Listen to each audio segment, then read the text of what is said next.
Assalamualaikum warahmatullahi wabarakatuh. Perkenalkan, kami dari kelompok 2. Nama saya Karimatunisa dengan NIM akhir 87. Dan saya Muhammad Arya Apriandi dengan NIM 2403030084. Saya Mufti Falades Mafitano dengan NIM akhir 079. Saya Muhammad Fakih Yahya dengan NIM akhir 062. Sebelum membuat biopori, ada pun alat dan bahan yang harus disiapkan. Yang pertama ada linggis, lalu bor pralon, sampah organik, pralon, dop atau tutup pralon, dan kantong plastik. Oke, di sini kita mau membuat lubang resapan biopori. Pada saat pembuatan lubang biopori itu kita membutuhkan paralon dengan diameter antara 30 cm lebih. Untuk itu paralon juga harus dilubangi dulu. Dilubangi kecil-kecil di sini, di sekitar di sekitar paralon, di dinding paralon itu jarak antar lubangnya sekitar 5 cm mengelilingi paralon.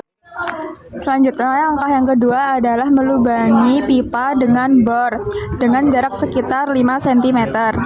Oh iya, teman-teman tahu nggak sih pengertian biopori itu apa? Biopori adalah lubang resapan yang dibuat secara vertikal ke dalam tanah dengan tujuan untuk meningkatkan daya serap air dan mengelola sampah organik secara alami. Lubang ini umumnya memiliki diameter sekitar 10 cm sampai 30 dan kedalamannya sekitar 80 cm hingga 100.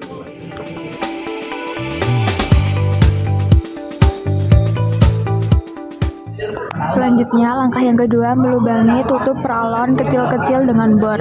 Tujuannya untuk menjaga kelembapan dan suhu dalam lubang ini sehingga membantu mempercepat proses pembusukan sampah organik.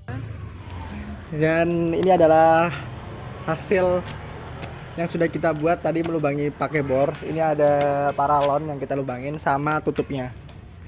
Ini sudah dilubang-lubangin banyak. Ini juga sudah dilubang-lubangin full semua. Tinggal nanti kita buat lubang sama mengisi pakai sampah organik seperti daun-daunan atau yang lain.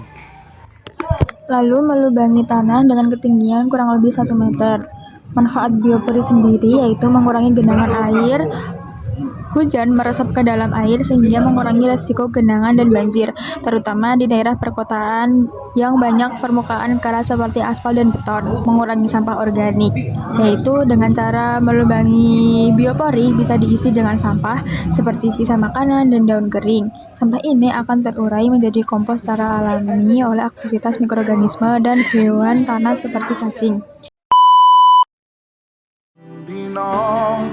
Iso mangan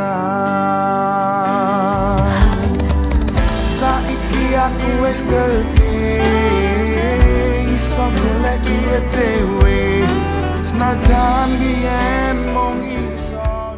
Langkah selanjutnya yaitu memasukkan sampah organik seperti sisa-sisa makanan dan daun kering ke dalam pralon yang sudah dilubangi, bertujuan untuk mengurangi volume sampah organik rumah tangga. Sampah organik seperti sisa makanan, daun kering, atau kulit buah dapat terurai secara alami di dalam lubang biopori, sehingga mengurangi jumlah sampah yang dibuang ke dalam pembuangan akhir.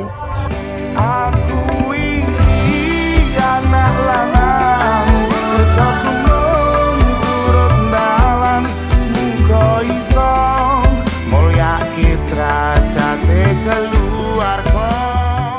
Kemudian yang terakhir, menanam pralon tersebut ke dalam tanah yang sudah digali tadi secara menyeluruh dan hanya menyisakan tutup pralon sebagai ventilasi serta ratakan tanah sampai rata sejajar dengan tinggi pralon.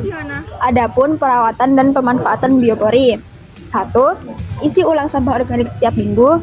2. Setelah 3-6 bulan hasil pembusukan bisa diambil sebagai kompos alami. 3. Lubang tetap berfungsi sebagai resapan air. Saiki aku wis gedhe, iso golek duit dhewe, najan biyen mung iso nyusahke pak ibuke, ngapurane saiki aku wis kerja.